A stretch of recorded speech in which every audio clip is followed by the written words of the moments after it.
माझा FASTag minus होता म्हणून भावाने गाडी मागं घ्यायला लावली आणि परत मी रिचार्ज करून पुढे नेल्याच्या नंतर मला म्हणतो की तुझा फास्टॅग अलाउड नाहीये. कोणीच म्हणलं नाही भाऊ, कोणीच मला कारचा फास्टॅग आहे म्हणून ते माहिती आहे का, कोणीच नाही बोललो कोणीच.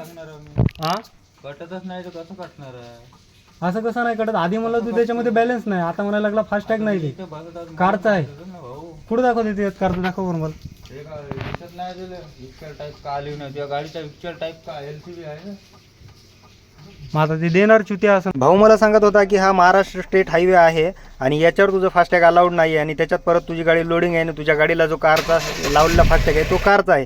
भावांनो, जर तो कारचा फास्टॅग असता आणि जर अलाउड नसता तर मी पूर्ण भारत देश फिरून आलो नसतो. कारण मी मागच्या महिन्यामध्ये UP, MP, गुजरात, राजस्थान पूर्ण हे बॉर्डर चेकपोस्ट वगैरे पूर्ण फिरून आलेले भावांनो. तरी तिकडं पण माझा फास्टॅग अलाउड झाला आणि 2 वर्ष झालं माझ्याकडे तोच फास्टॅग आहे. आणि मग आपल्या महाराष्ट्रामध्ये हा कारंजीच्या टोलनाक्यावरच का फास्टॅग माझा अलाउड नाही ते फक्त तुम्ही कमेंट करून सांगा.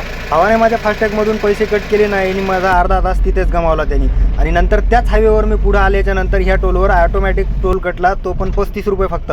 मग आता तुम्हीच सांगा माझे पैसे लुबाडलेत का नाही ते नक्की कमेंट करा. कारण तिथं जर माझा फास्टॅग चालला नसता तर पूर्ण भारत देशात पण माझा फास्टॅग चालायला नव्हता पाहिजे. समृद्धी हायवेला सुद्धा चालतो आणि UP, MP मध्ये सुद्धा चालतो तोच. आपल्या साध्या महाराष्ट्राच्या स्टेट हायवेवर का चालू शकत नाही?